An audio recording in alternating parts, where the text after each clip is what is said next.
everybody's very focused on their website, but for whatever reason, it just feels like most business owners don't take that same kind of care on their social media, when in a lot of cases, social media might be the first time anybody discovers your business. I think it's also true. I'd love to hear your feedback on this. Like with Google Maps and stuff like this, we go and we look at the reviews. Like if somebody finds us that way, then we're going to look at the reviews. But if they find us through social, and if you're doing things right, that's a really good way to be found. So we are back for another episode of the $1 Million Agency, and my guest today is a friend, Ashely Bissing, who is the owner of a 7-figure agency that focuses on social media, lead generation, lead nurturing with One Love Social. Ashely, I'm so happy to have you here. Welcome to the show. Oh my gosh, thank you so much for having me on the podcast. I've been waiting for this for some time now. Finding people like you, females, the agency space is so male dominated, and to have another like powerful, successful female agency owner, I feel like it can really inspire maybe a little bit different demographic. So I'm so happy to have you here. Yeah. Awesome. So Ashely, tell me, who is Ashely and how did you go into being a agency owner? What was like pre-agency for Ashely?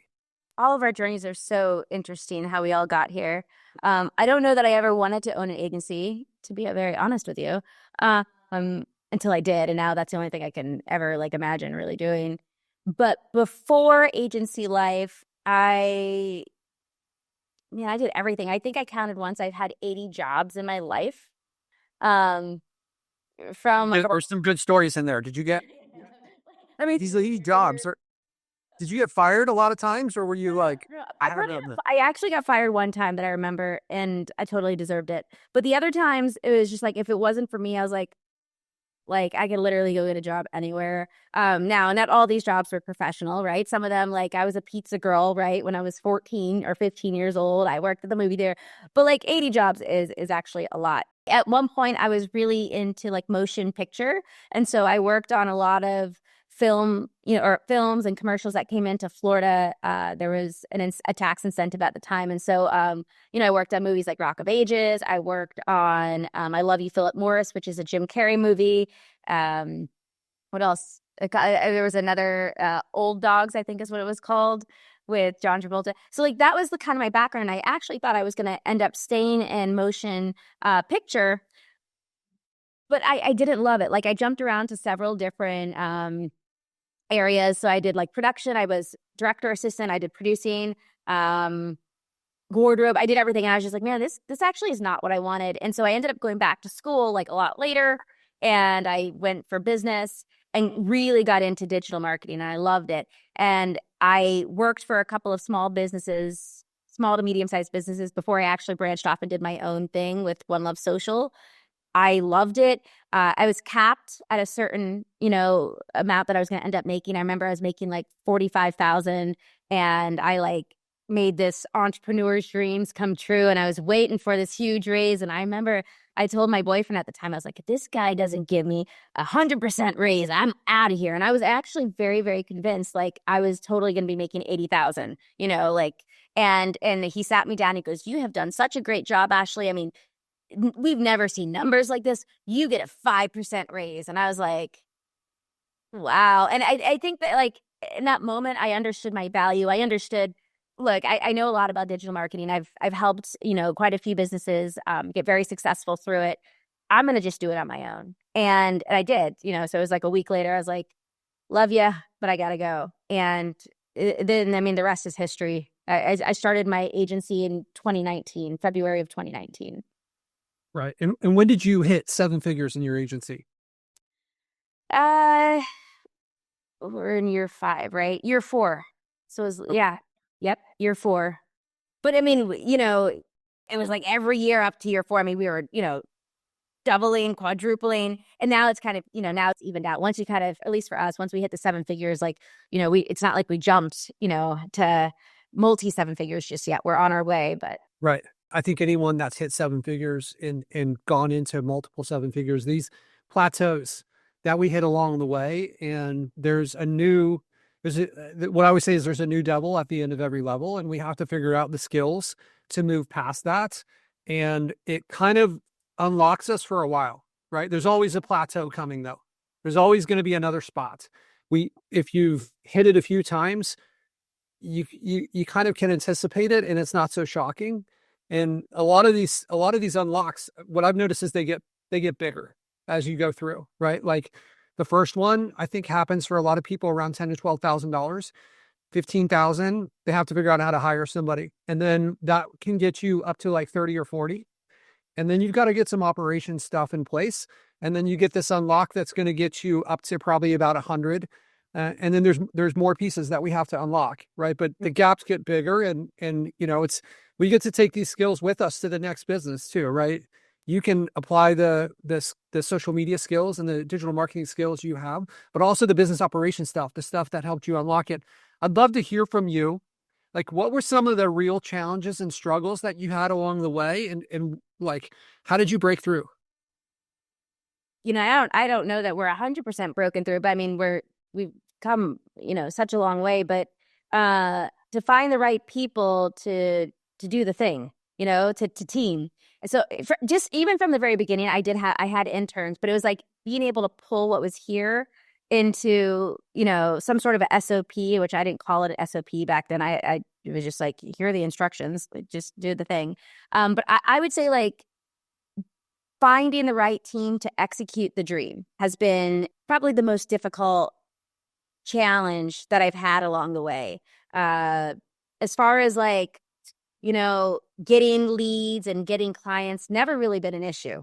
But being able to fully execute on what we have up here has been the thing. And I'd say what helped is a lot of trial and error. I hired friends at first thinking, oh, my friends have the same dreams as me. This will be easy. They get me, they get my personality. They could totally do this, right? No, actually they can't. And then there's a lot of issues that happen when you hire friends, right? You kind of feel bad first asking them to do something, when they mess up, that's a whole other conversation too. And so that was my initial strategy, was kind of, I had a couple interns and hire friends. I learned, don't do that.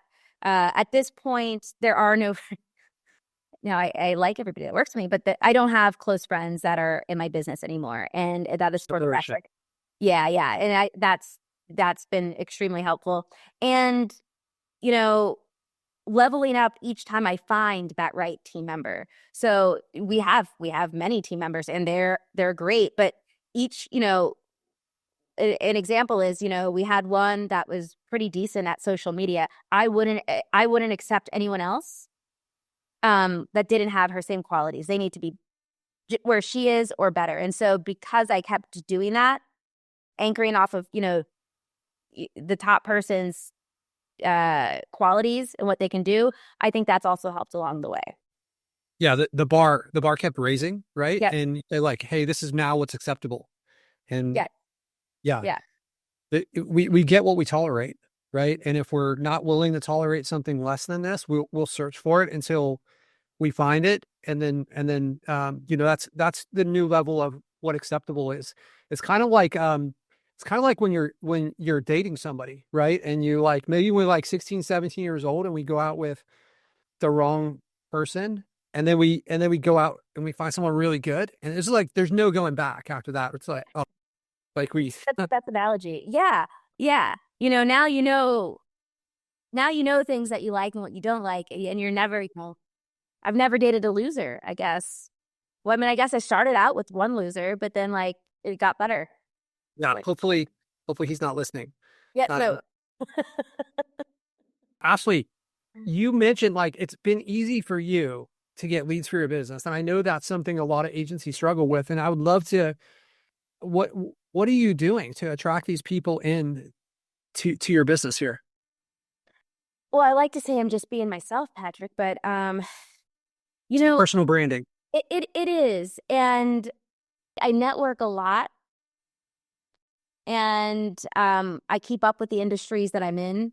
So I've never just been the business owner that sits behind the computer and doesn't meet anybody. I mean, for an example, I flew to San Antonio, Texas, and met one of the largest pressure washing and trash can cleaning manufacturers in the world. because I was interested. And so, I think doing things like that have helped me. So it helps build these JV type relationships. It helps for the people in the industries to see that, we're not just like a fly by night agency, we actually we're in it with them, and I can talk the talk with them. I feel very comfortable in saying that I could own any of the businesses that we work with because I know them that well and my team knows them that well. And I think because of that, we just build a lot of trust in these communities in general. Right.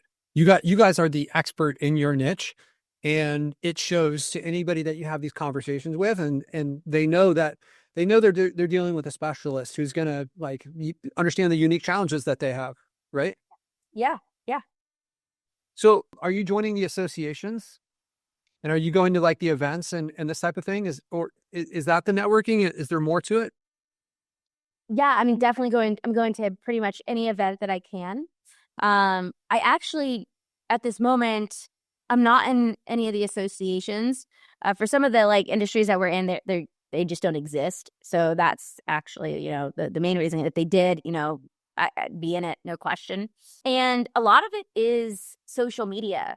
So I'm not like, at least at this present time, I'm not like this big influencer, but we get a lot of potential clients and leads coming in, inbound leads coming into us. And I always ask, how'd you hear about us? And I get YouTube, I get Instagram, I get Facebook.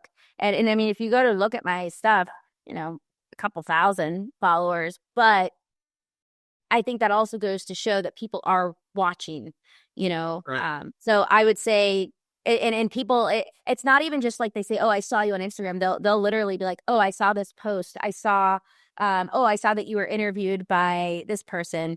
And so I would just say also like the branding on social media Right. is a big part of all this as well. Right. I know from following you on social media that you're really active, and I'm curious. Do you are you systematic with how you're doing this, or you're just kind of like, hey, when the moment strikes and I see inspiration, I'm just going to be making sure that I post. Both. So it used to be if the wind blew the right way, I would make a post. But now it is more intentional. So I there's a whole strategy behind it. But we leave holes in, like, so let's say we're planning for a month out, right? We leave like 2 or 3 holes in there where I could just be sporadic if I want to, where I could just jump in and do the Ash thing, because I love to do that. So I didn't want to like not do that anymore, but we also sometimes I don't feel like doing it, for a month. So we need to have content that's in there. So we have just adjusted so that I can be spontaneous the way that I like to be. Right. So with this planning a month out, basically you're going through and you've got a calendar for we're at the beginning of December at the end of 2024. So you've got something planned out for the rest of the year for every day. And like is there a kind of formula or something that you can share where it's like, hey, I'm going to do this type of post and I'm going to just kind of make sure we're appearing as a human and not too much as like, hey, I'm doing this for marketing. Me and my social media manager, we're on Instagram together, and I'm sending her stuff. I'm like, I like this, I like this, I like this, I like this. And so what we do is she'll say, okay, I see that you like this, and we'll make that whatever reel or post that I liked. We'll take that and literally do the exact thing for us, but like in our own way, so that that it makes sense for us. So that's a lot of the strategy. And then it's Christmas time, so we're gonna have we'll have a Christmas post. It'll be the new year, so there's going to be a post about what happens in the new year as a business owner and what we should be planning for. And so we take that at the beginning of the month and we say, okay, well, what are the important days? Okay, these are the days, these are things we want to talk about, and then we just plan. So a lot of it is based on, like I said, we're going back and forth on Instagram, showing each other reels of what we like and how we can do it for us. It sounds like your social media manager is a big part of this for you, and identifying new things and the organization. And I think that people that are trying to work on their personal branding that doesn't necessarily have a social media manager, they can struggle to stay consistent. what would you look for? If somebody like what maybe the top three things that you'd look for in a social media manager if for an agency owner or a business owner that's looking to hire one? Okay, so top three would be somebody that actually has a very trendy social media themselves. Um, I because that's important because we need trending sounds. We need to know what's on trend. So you as a business owner might not necessarily, I mean, I am, right? But you might not necessarily be on Instagram, but you better make sure your social media manager is. So I would say um, having a social media manager that actually keeps up with their own social media and you can tell that it's fun, you can tell that they're on trend, super important. Um, Another quality is somebody who can stay organized and help you stay organized because you're the creative. And a lot of the times they're the creative too, but you need to have a roadmap so that they can get all of your dreams to come true on your social media. So somebody that is organized, somebody who's willing to somebody who could just jump in. So maybe there was a boo-boo that was made on a social media post, or maybe the Oscars was last night and we wanted to capitalize on like an event that happened at the Oscars. You need somebody who's like can take action right now. So sometimes it's difficult when they're overseas, maybe in a different time zone, but you could still make it work. But I would say those are like the top three things that I'm looking for when I'm looking for like a social media manager, whether it's for One Love Social or whether it's for our clients. So you're also placing social media managers for your clients as well. Yes. Okay. What does that process look like if somebody says like, hey, I will like Ashely, I really need a social media manager. Like I could use one in my agency for real. Right. Like what would that process look like? We go in, we do a little bit of research on whatever the niche is.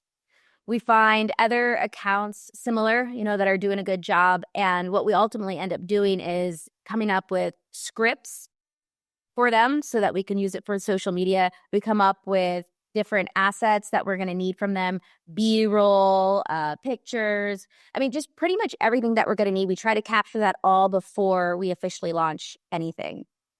It sounds like for this position, you had mentioned that, hey, it's harder if they're in another country. Maybe they don't understand the culture to the same way. Maybe the communication's a little bit more difficult because they're on the same time zone. So for this position, do you recommend hiring within the United States, or maybe we can find somebody that's in Central or South America so that at least the time zone will be similar?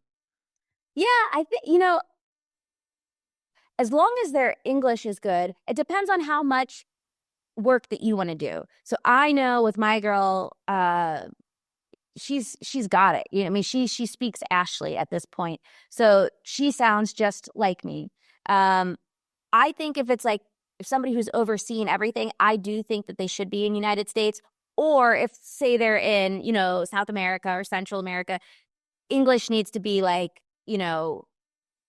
very close to their first language. Like they need to be very, very, very comfortable. And if they're not, you just all as the business owner, you need to be comfortable going in and making your own captions and going over everything with a fine-tooth comb. Yeah. But yeah, that would be my recommendation. Now, if there's other, I have people on my team from Colombia and the Philippines, and they're awesome, right? But I don't have them doing, you know, I don't have them creating all the captions. I don't have them creating all of you know, the videos and assets that we're doing for One Love Social, but they can very easily edit videos. You know what I mean? Like there's no language barrier there when it comes to editing videos, when it comes to making certain types of templates and graphics. So we do utilize them, but when it comes to like a management position, I would say probably the States. Got it. Yeah. Okay. Makes a lot of sense. So I want to change gears here a little bit, and I want to understand the services that you provide to your clients and how this works for you. So I know that it sounds like the way that you bring in a lot of the clients for your agency, the client acquisition for your agency, that's happening through you networking, some JVs, and just like doing what you do for your agency. The same thing you do for your clients, you do for your agency, where you guys are just like very intentional and putting this stuff out. As far as like the delivery of services for your clients, is it mostly social media stuff, or you're also doing like SEO and paid ads? So it actually is, I would say most of our clients are paid ads, and we offer social media. I mean, social media is another, like we have packages. So like the basic everybody starts with ads because everybody needs leads. But for those clients that want more than that, they want a presence. They actually want to be the brand. Like they want to be branded and have people know them. Then we offer them our middle package, which is with the social media management. So like usually our more like clients that are a little bit more serious and who have a budget will do the organic. And then we also offer a lead nurturing system as well. Got it. Okay. Yeah. I think one of the things that's really obvious for somebody that's deep in SEO is the branding plays such a big part in our ability to do SEO. So you're kind of laying the foundation, and it's a 2-for-1 benefit there, right? It's like, hey, we're going to do this to make people more aware, but it's going to help us out with the organic reach of, the website and Google Maps and stuff like this. Within the paid media, are you sticking to, is it like Google Ads and Facebook, maybe some Instagram? What does that look like for you guys? Well, right now it's social media ads. So it's Facebook and Instagram. Okay. Never say never, but we do specialize. And so like we just double down on all the things that we're really good at. So Facebook, Instagram happen to be our big, Yeah. partners here. Can you give us a little, there's a lot of different ways to run ads on Facebook and Instagram and different ad copy. Do you guys see, first of all, do you guys see pretty similar results from those two different platforms, from Facebook and Instagram? Yeah, but interestingly enough, it used to be most of the leads that we would get in for clients, the majority would be from Facebook. And what I've seen just in the past like year and a half is that Instagram is now catching up to the Facebook leads. So we used to just kind of do Instagram because, well, if you're doing one, you may as well do the other. But now we actually tailor ads for Instagram because so many people are on Instagram right now that are interested in our clients, services. So both. And finally, it's very close to being even. So with the ads that you're running on Instagram for your clients, are those more video? Yes, absolutely. So then are they like bringing out a video crew to help shoot this, or how does that work? When we onboard them, we give them a link to get a tripod and a mic and Okay. have them use that. So we'll we script it. We tell them exactly what to do. We're like, you stand there, jump, say this, take a picture and video of this. Is this a regular process that because you guys are running, I mean, maybe we run one ad for 3 months and then we got to switch it up, and then like, hey, business owner, we need a little bit new footage now. Instead of jump, you clap or something like this. Is that kind of what's going on? Yes, exactly what's going on. Yeah. So Facebook and Instagram, they kind of have this reputation for bringing in leads that maybe aren't as qualified, with a lot of tire kickers. And I know that you've packaged with this, like this lead nurturing piece. How do you guys handle that? Like, what does that look like? How do we make sure we're not sending the business owner a bunch of people that aren't real buyers? Well, I mean, it is different than Google. And we always like to set expectations with clients, right? Google, people are literally searching for the thing or the service that you have. Where Facebook, most of the time it's cold. A cold audience, they had no idea about the service or who you were 2 seconds ago. So it does yield different types of leads. However, what we like to do is we do qualify the leads, whether it's through like landing page or a lead form or direct copy on it on the ad. We're putting things in there to make sure that people understand, hey, like you're about to request a quote and this is what the prices start at. And so that does help to limit, but the lead nurturing piece really helps because maybe like, they're the top of the funnel, like maybe they're not really ready yet to get a quote or, whatever the call to action might be, but they can be. So we keep them in the lead nurture. So, we send out text message blasts every couple of weeks. We send out the emails. And so over time, the leads that maybe we thought were tire kickers do actually end up converting. So that's kind of how, like, I think we had no choice but to add the lead nurturing, piece to everything. That's really it. We've been doing it now for about 3-4 years. We've been doing the lead nurturing piece with their clients. This sequence, is it like taking each person down their own sequence, or is it more like, hey, let's just blast this out to everyone on this day? Or is it like this guy on day 7, he's not getting the same thing as this person who on day 40 just because it's that day? I'm just trying to understand the structure of this nurturing. Both. So we have a whole nurture sequence. So like if a lead comes in, they're going to get this exact text 5 days later after they've come in, 7 days later. So they're going to go through a sequence, but then there's also just reactivation text, which I just call like text blasts that everybody will get. And we usually will do those like once a month. If maybe it's a seasonal offer or something, that could be for everybody. But when a new lead comes in, they have their own journey that they're going down. Got it. And on this journey, like, what are some of the messaging that you're using in here? So it can't just always be like, hey, are you ready to buy now? Are you sharing like testimonials or like fun things? Like how are you doing this and not seeming boring and kind of keeping these people engaged? I mean, we are almost always asking, do you want this now? But we do keep it fun. So we'll send pictures. So we'll make a cute graphic on Canva. Maybe it's a before and after, and we're like, oh, isn't this gross? We just did this for your neighbor. So we try to keep it casual. We try to keep it fun. Also, there's a lot going on with spamming and all these like texting rules now. So like if you get so many people, like if it's a certain percentage of people that press opt out or stop, you're not allowed to text for 24 hours or sometimes even more. So we have to be careful. Like gone are the days of sending a text message every day to these people. We don't do that. No. And because we don't do that, the messaging does need to be a little bit more tailored and not spammy. So I do find when we mix in like pictures, like I said, or a Canva graphic or an infographic, that works great. That's a great way to like break it up. Right. That makes a lot of sense. Yeah. It really goes back to just like being strategic and intentional and really thinking about this. If we put some thought into it, we can make it fun, right? And Yeah. there's all kinds of AI that can maybe make suggestions to help us come up with original things. So clearly you have a really strong skill set in this like social media spot. What would you say are some of the top 2 or 3 mistakes that you see people make with their socials, and like maybe from an agency standpoint, Not posting is one mistake, not being. just being like completely absent?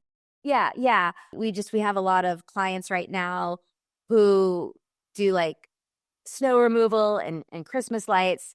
But if you go to their Facebook pages, you would never know that they do those services. So when their socials don't match the services that they do is also a big one. And I think another thing is when clients aren't, or just people in general, business owners aren't treating their social media like their second website. Because, on their website, it shows everything, right? It's all the services that you offer. It shows if there's before and after. It shows testimonials. Your website, everybody's very focused on their website, but for whatever reason, it just feels like most business owners don't take that same kind of care on their social media, when in a lot of cases, social media might be the first time anybody discovers your business. So that would be, those are the 3, I would say, the biggest. Yeah, it's also I think it's also true. I'd love to hear your feedback on this. Like with Google Maps and stuff like this, we go and we look at the reviews. Like if somebody finds us that way, then we're going to look at the reviews. But if they find us through social, and if you're doing things right, that's a really good way to be found. Mhm. They're going to look through your social, and if you don't have any posts, you don't have any likes, then it's like this must be a new company, and maybe I don't trust them yet. Yeah. Exactly. So it's great to have like a content strategy. And here's one that I would recommend for anybody. You could just say, okay, every Monday, I'm going to talk about one of the services that we offer. Every Tuesday, we'll call it Testimonial Tuesday. I'm going to put some sort of a review that somebody has left us. And that could be on Facebook. That could be from Google. It could be maybe a text message you received. It could be from, I don't know, like any source. And then another could be a relatable meme or reel that has to do with the service that you offer. So like just having like a strategy like that. And if you follow that, now your website, or excuse me, now your social media platforms kind of look like your website. And so somebody lands on your page within the first 4 or 5 posts, they go, oh, look, 2 social proofs, proof that people like them. Oh, look, these are the services they offer. Oh, that's great. Oh, look, they're kind of funny. I like that. And you can get more engagement. I think that would be a great place to start if you haven't already. Yeah, this is great because I know we're in concrete, right? And we had this idea that all of our posts needed to be like about concrete. Like, hey, did you know that driveways, blah, blah, blah. And it's just like so boring. Like who wants to read that? Our content writers didn't even want to write it. So like having a strategy where like we can share a little bit about the service, but we're also mixing in funny stuff and testimonials and like if there's any industry like funny things in the industry, like just being very intentional and strategic. Like that's an easy framework that anybody can follow, right? Mhm. Which is this is awesome. Okay, cool. So Ashely, we've kind of got an idea of your business. We've got an idea of some of the services that you offer. I'd love to hear from you on what is some of the biggest learning experiences that you've had as an agency owner. Like we've talked about a little bit hiring right, but maybe there's some things that you could go back and if you were coaching like Ashely from 2019, what would you go back and tell her? I would tell her that there are more snakes than you know about in the grass, and they disguise themselves. And sometimes when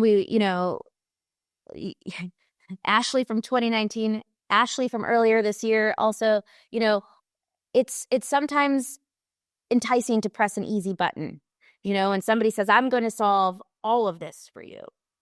And I have done this too many times where I've said, done, do it. Here's all my money. And I can't tell you how many times that these people and businesses did not actually do the thing that they said at all.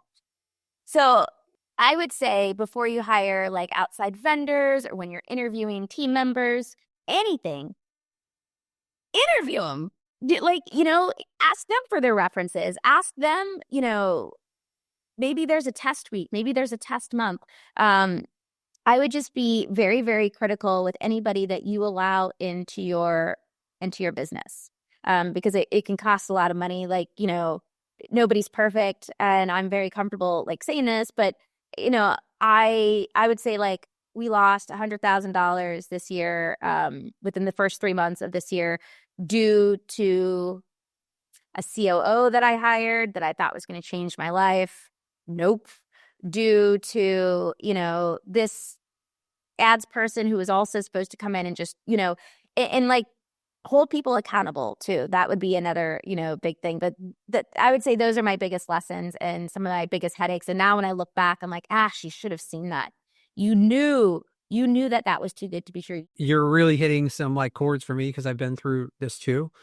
Um, I think there's a personality type that maybe you and I share where like we want to think the best of other people and we're like we think, hey, if I give them the right coaching and like bring them into this amazing culture, like they're not gonna do anything like they're gonna be great. They're just they're gonna level up, right? And it doesn't always work that way, whether it's us like it's Brad Ferris says, like, did you overestimate their ability or did you not prepare them for success? And then potentially, like, there's a third where it's like they have the intent to deceive from the beginning. And for us trying to see the best in people, that can be hard to detect. And it's also the same personality type that maybe struggles to let somebody go when they should, or it's like, okay, well, like this exception, this reason is why they didn't do it, and that's my fault, right? Like, it's a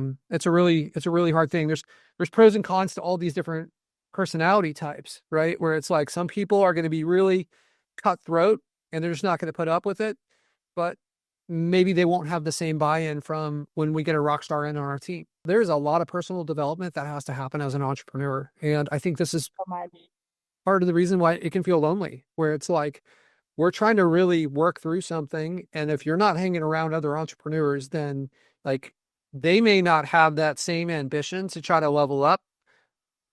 It's not necessary for them. Like maybe they don't see, well, like if I get better at what I do, I'm probably not going to get paid more. But like as an entrepreneur, that's like as we level up, the business levels up, right? It's just they're tied directly to each other. Yeah, it can be a real struggle.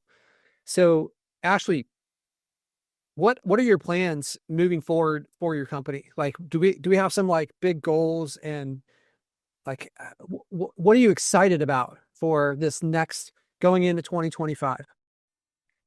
Well, I'm excited to get things done that I wanted to get done this year. So we had a couple slowdowns this year.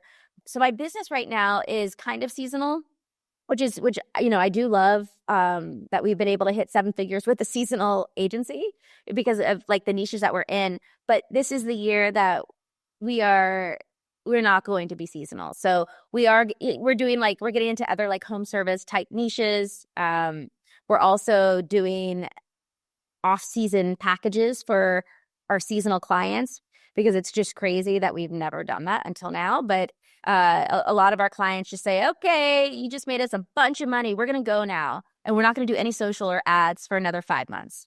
And then I finally just put my foot down. I'm like, no, you're not actually. You are not going to do that. You're not going to ruin your business and stop everything. Let me show you this other option. So I'm really excited to get that really going. We already have a lot of clients that are like, oh my gosh, thank you so much for thinking of us. Yeah, we didn't actually want to give up everything. We just didn't want to spend as much money because the leads are slow. And I'm like, great, well, we have this for you. So I'm excited to see that implemented even more and capture more market share within the home service industry.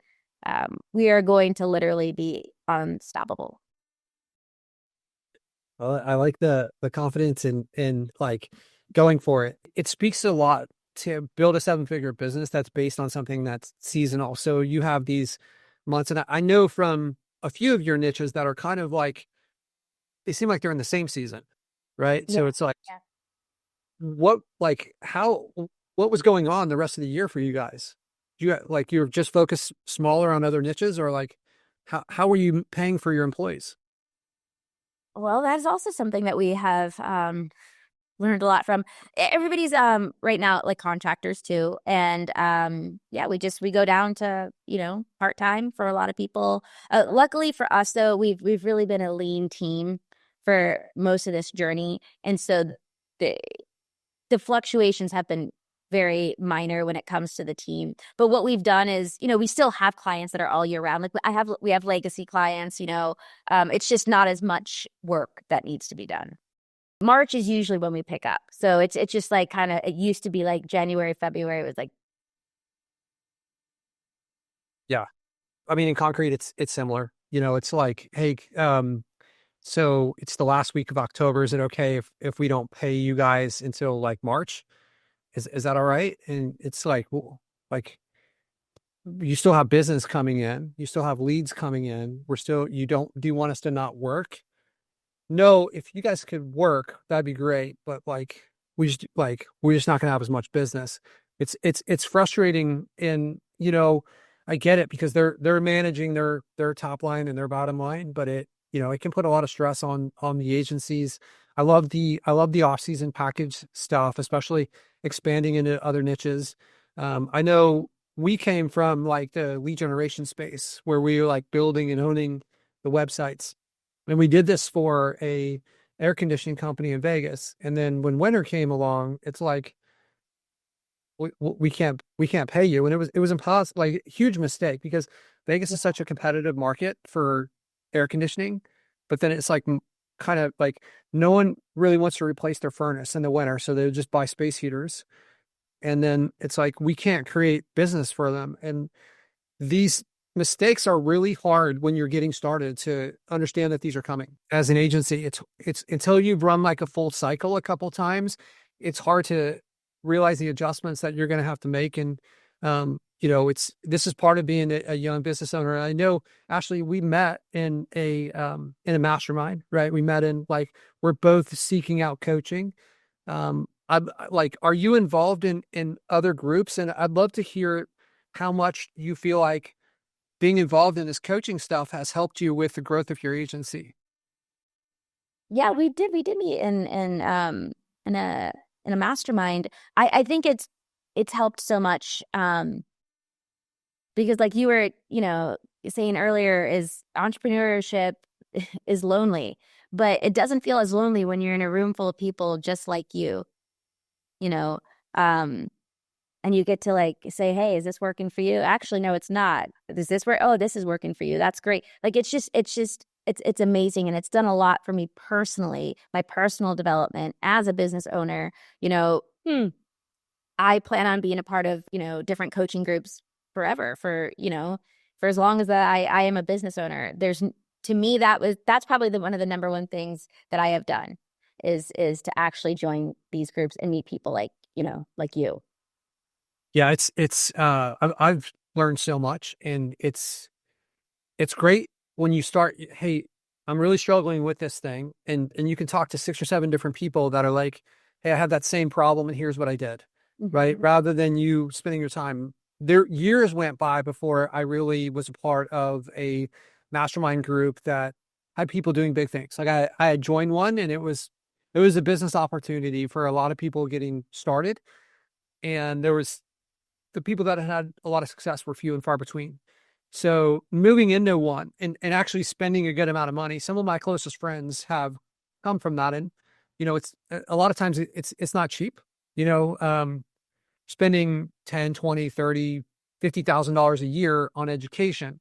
Mhm. And what I've learned is it's a lot cheaper than the alternative of like being stuck, right? Like if a coach can help you unlock something and that leads to revenue growth in as an entrepreneur to go from like $10,000 a month to $20,000 a month, that's an extra $120,000 a year. And if you're paying somebody $1,000 a month in coaching, it's pretty expensive not to make that jump. It can be scary your first time, I remember I was like talking to my mom, like when I was like, "Hey mom, I'm thinking about investing in this coaching group and it's going to be $1,500 a month." And she's like, "Oh, don't do that. That's crazy." And it was one of those moments where I was like, I'm not going to listen to mom on this one. I'm going to go for it. And I look back and I'm like, that was a fantastic decision. And, you know, now I don't know what I'm spending, maybe $60,000 a year on coaching. It's just been, Yeah. yeah, it's been, The best money. I mean, wait, you got to make sure you're in the right groups. I mean, there's one I'm thinking of that it was not the right fit, but you get out of it. But that it's money well spent. I've never really regretted it yeah, ever. same way. I spent, I spent $30,000 for a 6 month group, and it was awful. But from that group, I met someone who's my best friend and a business partner. And I'm like, well, that was clearly worth it, right? Like it's like I've learned so much, and like this person's really helped me with my business, and now we have a business together. And there's so many different ways to find value when you take a chance on this. And the knowledge that we get to take with us, right? It's not like this business knowledge is only usually it's not only applicable to digital marketing for like social media. It's like, okay, this is going to help me in every business. And the best performers in the world all have coaches. And I still see, it seems so obvious, but you see people back there that they're just afraid to pull the trigger. And, I think it's really costly. It's really, really expensive not to do it. Consider it like your MBA. You know what I mean? Like, except it's real life. You, if you play your cards right, something that would have taken you years to figure out, or maybe you never would have figured it out, you can get from one of these coaching sessions, from a mastermind, from being around people just like you. It's invaluable. And I think I probably spent close to 50, 60 as well. Ugh. But I don't even miss about it. Like I don't even think about it. Like it's just non-negotiable. I'm doing it. It is. It's like when I talk to people running 7-figure businesses, a lot of them have invested in coaching. When I talk to people that are getting started, a lot of them haven't. And it's like, hey, I can't afford to do this. And it's like, can you afford not to? Right? Like, how are you going to do it? Like, how long is it going to take you on your own? to get through this. Other people have paved the way. For me, I read books nonstop, right? Like probably 3 to 4 books a month. Reading, and it's like when I'm reading, I feel so lucky. I feel like, man, this is like you just got this playbook here, right? There's just amazing information in here. This person spent a decade, and I'm gonna like absorb this in 8 hours, and maybe I don't get 100% of it, but 75% of their 10 years or 50% of their 10 years, it's a lot better than nothing here. Um, Ashely, we're at the end of our time here, and I know that like both of us are on a tight schedule. I'd love it if you have any other advice or any other like pieces of wisdom that you can drop for people out there. Anything that's really working in your agency that you're like that you would love to share. Just do it. I guess would be like the Nike way. Just do it. You have the idea here. It's never going to be perfect conditions. If you're thinking about it and you thought about it more than once, you have to do it. Today's the day, and you won't regret it. Yeah. There's like I always try to communicate this message is there's people out there that are less qualified than you that are more successful because they've taken action. There's a lot of smart people that are really analytical, and they'll just sit on the sidelines so long trying to like get the right angle, right? They're like the game of Frogger where Perfect they never conditions. jump. They're like, there's a truck coming. I'll wait for the next one. And then she's on the sidewalk the whole time. It's like, it can be hard. But like some people coming from past where the world or people have told them that they're not enough, it can be scary to venture out into this space. And, it's, I remember this quote of this, it's like, the idea of working working a job for like decades, and then you're taking 10% of your money, you're putting it in the stock market. And then hopefully at the end of that time, the stock market has grown. And this is the safe way. But as you see, like businesses are corrupt, stock market crashes, people get fired from jobs. Is that really the safe way? Or is it more safe to like take some educated risk and, go after it and put yourself in a better situation? It's once you've made that jump, I think the second jump's a lot easier. So if you're out there, you're listening, you're not sure what you want to do, especially if it involves like increasing your education. You've heard it from Yep. Ashely here. Just do it. Just do it. Just do it. I do believe that Nike did copy that from Ashely. So Ashely, I just want to say thank you. Thank you so much for being here. This is awesome. A lot of really cool value. Each one of these podcasts that I've done, I learned so much from the guest, and like the social media stuff that you shared. That's something that like we're not great at in our agency. So I can't wait to implement some of that stuff. So thank you for your time. Thank you for sharing. And thank you for being you, Ashely. Thank you. Thank you so much.